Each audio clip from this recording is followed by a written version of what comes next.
Bonjour, nous avons l'honneur de vous présenter notre projet numéro 284 EPD qui porte un peu sur le projet de construction d'un immeuble SSR plus 5 au départ et également avec une extension de la toiture terrasse en loft. Alors, notre présentation sera axée sur une présentation multidimensionnelle, multidirectionnelle. La première phase portera sur le contexte du site. La deuxième, l'analyse urbanistique. Et la dernière sur la démarche architecturale.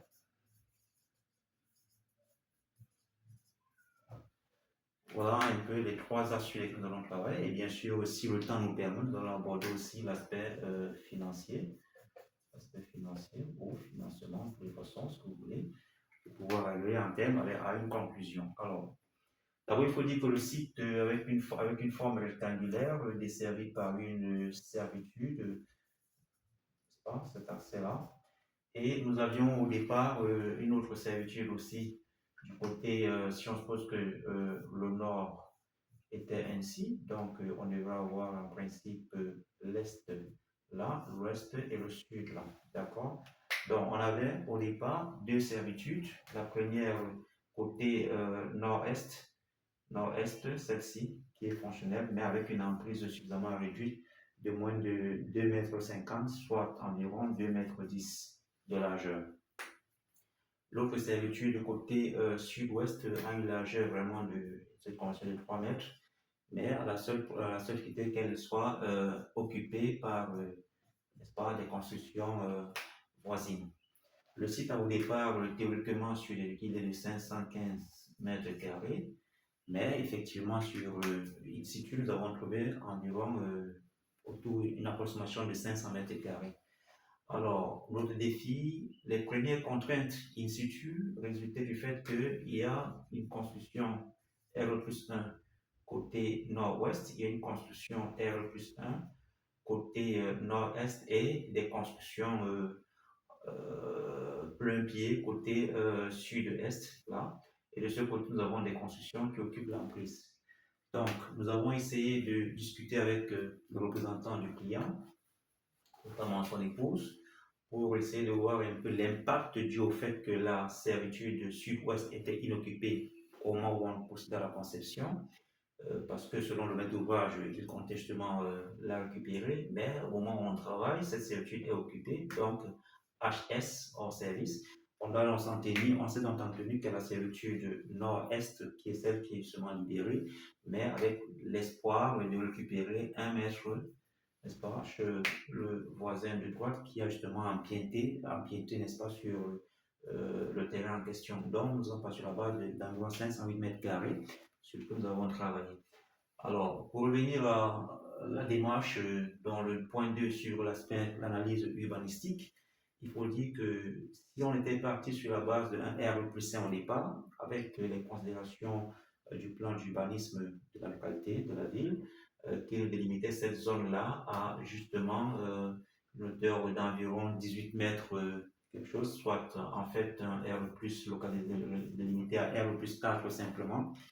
Et on s'est dit, bon, on va effectivement faire le projet à R plus 4, mais cette fois, nous allons évoluer avec un R plus 4, plus une extension de la toiture terrasse en loft, donc plus un loft qui servira de swimming pool, comme on dit en anglais, bien de piscine.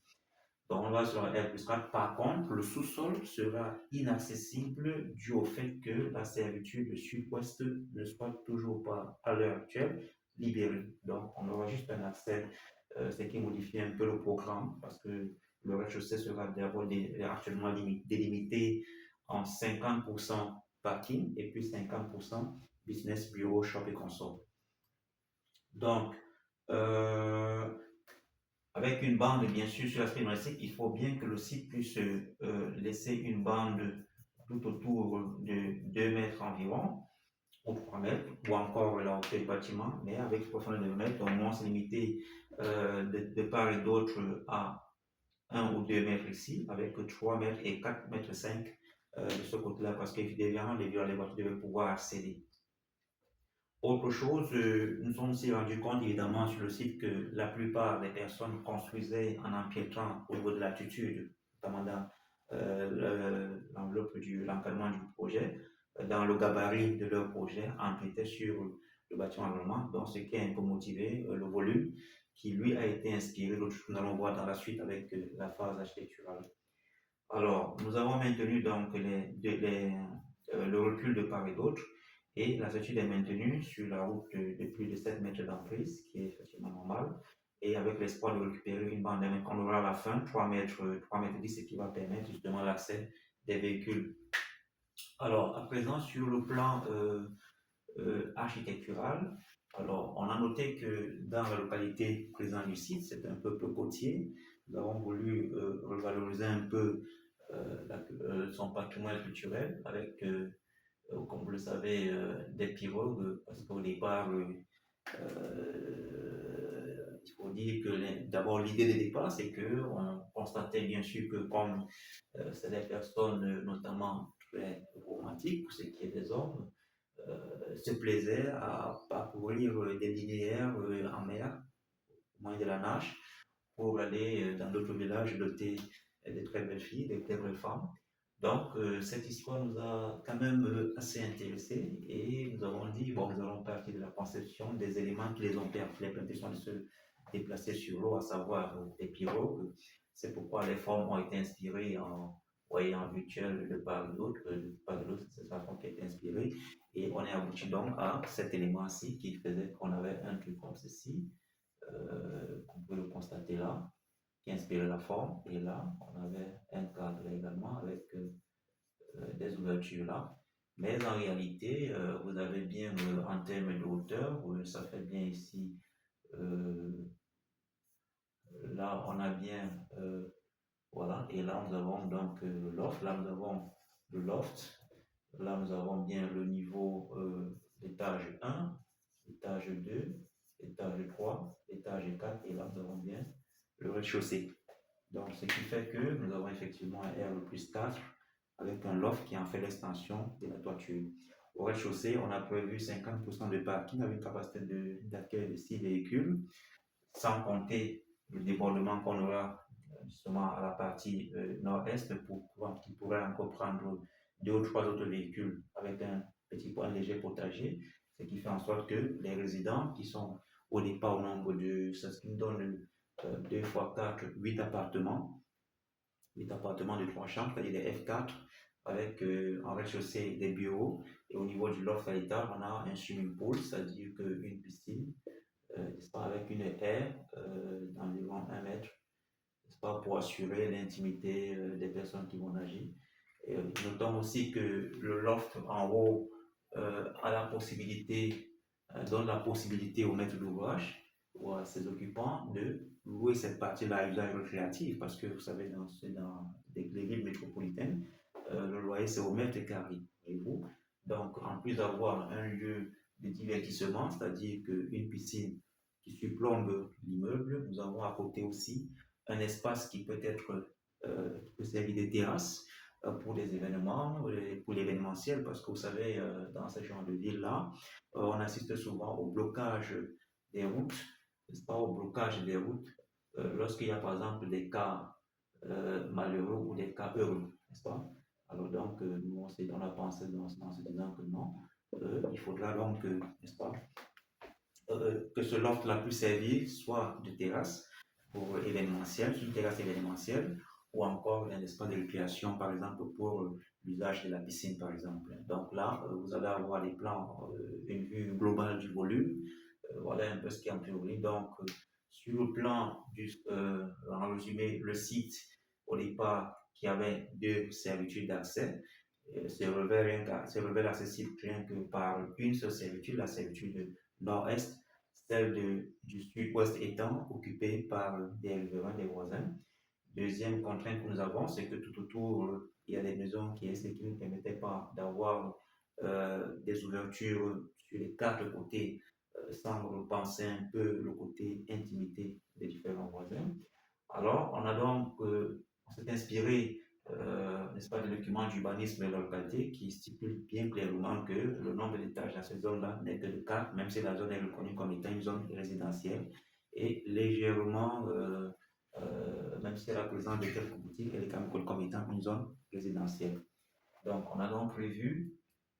au lieu d'avoir R plus 5 étages, c'est-à-dire au départ les 10 appartements qu'on voulait avoir, on a prévu donc R plus 4, à savoir 4 niveaux x 2, donc 8 appartements. Et le bâtiment étant modulable, le propriétaire ou le maître d'ouvrage a la possibilité d'obtenir les 10 appartements en réservant celui du rez-de-chaussée, de d'en faire un espace business bureau, peut en faire notre conseil, c'est qui portera le appartement à 9. Il peut aussi, l'autre moitié du loft qui a été prévu en haut est aussi modulable en appartement, ce qui fera que les 10 appartements. Donc, soit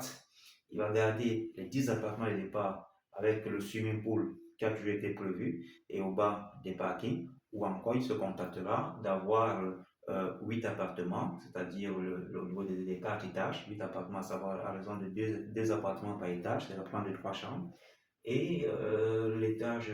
la terrasse, l'extension de la terrasse servira de deux choses, soit de l'utilisation en swimming pour divertissement ou encore pour événementiel. Par contre, nous avons aussi, dans le cadre de la réunion de la salle que nous avons eu avec justement le maître d'ouvrage, la partie maître d'ouvrage, la partie client, il était question qu'au niveau du quatrième étage, nous prévoyons un appartement avec des chambres self-contained. Là, ça doit nous poser un problème de structure et un problème, n'est-ce pas, de fonctionnalité, parce qu'évidemment, il est quand même toujours recommandé que les toilettes, les salles d'eau soient alignées, toilettes, salles de cuisine soient alignées pour éviter les problèmes futurs d'infiltration ou encore d'humidité. Donc, la question serait de savoir par la suite si nous maintenons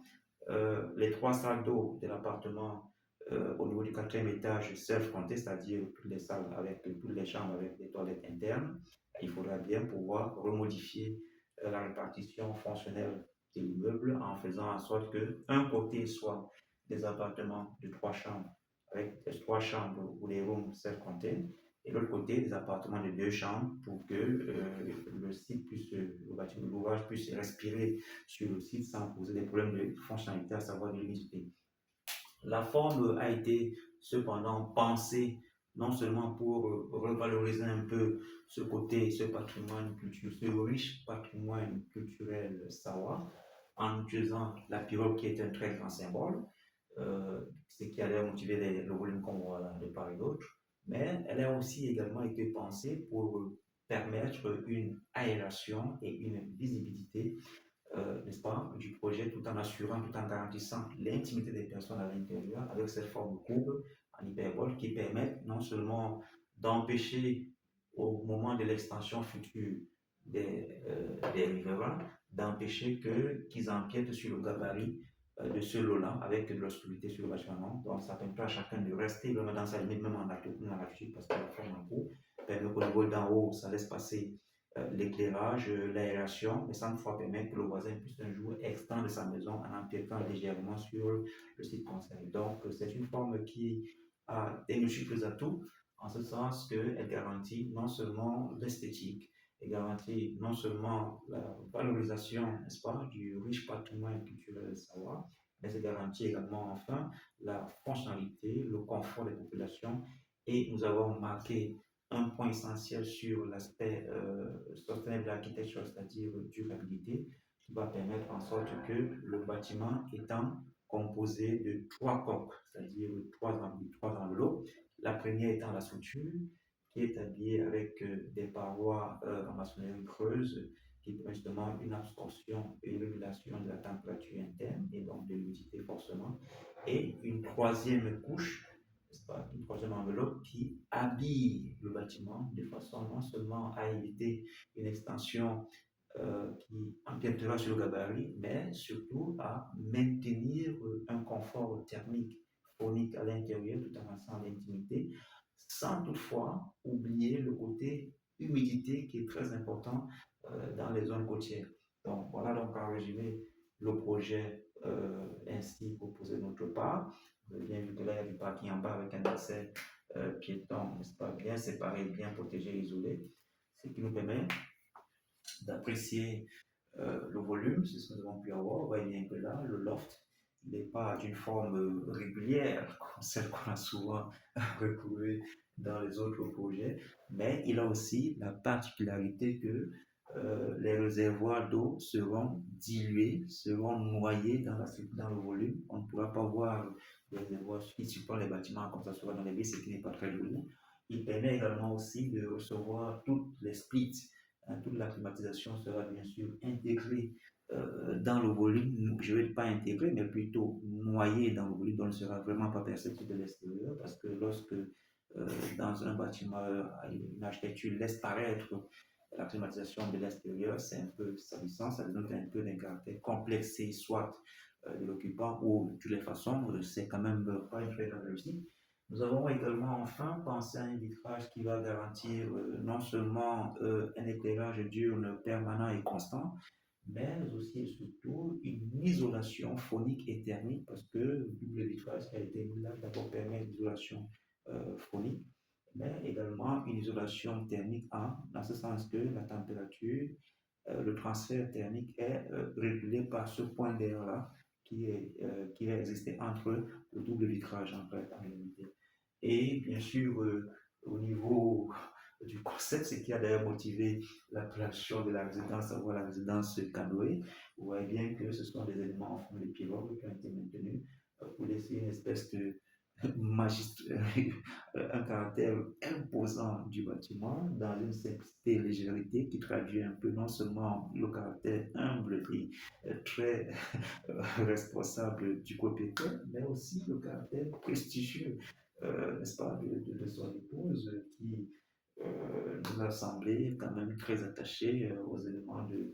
qualité, à l'esthétique, parce que étant une experte dans la matière, vous voyez bien que nous n'avons pas repensé la surface, justement par rapport à ces deux atouts-là, de façon à nous conformer non seulement aux dispositions urbanistiques, notamment le plan d'urbanisme qui régit la construction dans la localité, parce qu'il faut pouvoir créer des ouvertures sans toutefois permettre un regard, n'est-ce pas, dans les concessions riveraines. C'est pour ça que ce plan, le PLQ, le plan de développement, le PDU, le plan de développement urbain, qui permet aussi, qui recommande aussi, n'est-ce pas, de pouvoir, au cas où on souhaiterait utiliser bien un vitrage, que ce vitrage soit fait des briques en briques de vitre, en briques de verre, de façon à ne pas laisser permettre la vue, mais tout en autorisant quand même le transfert de la lumière. Voilà un peu, en gros, ce que nous avions prévu. Sans terminer, je ne vais pas terminer sans attirer l'attention sur le plan financier. L'aspect financier, il faut dire que le loyer dans cette localité, un appartement de 3 chambres, c'est en moyenne 400 000 francs par mois. Donc, quand vous faites 400 000 francs fois 8 appartements, vous êtes autour de 3 200 000 francs le mois. Par an, vous êtes autour de, si c'est 10 mois, 32 millions, 6 millions, pardon, 32, presque 40 millions par an. Parce que si on fait 3 200 000 d'abord fois 10, on aura les 32 plus 6, 4, donc de 38 millions, 400 000 francs voyez-vous, par mois. Vous comprenez donc en un an, si vous avez donc, en fait, ça fait, pour me résumer, 3 200 000 par mois. En un an, 32 à 40 millions de francs. Vous comprenez donc qu'en 10 ans, vous avez autour de 400 millions de francs, ce qui participe déjà bien sûr à, n'est-ce pas, le préfinancement dans la mesure où on est quand même sûr que dans les 10 prochaines années, entre 5 et 10 ans, le bâtiment est non seulement amorti, mais le retour sur investissement est garanti. Merci de votre très aimable attention.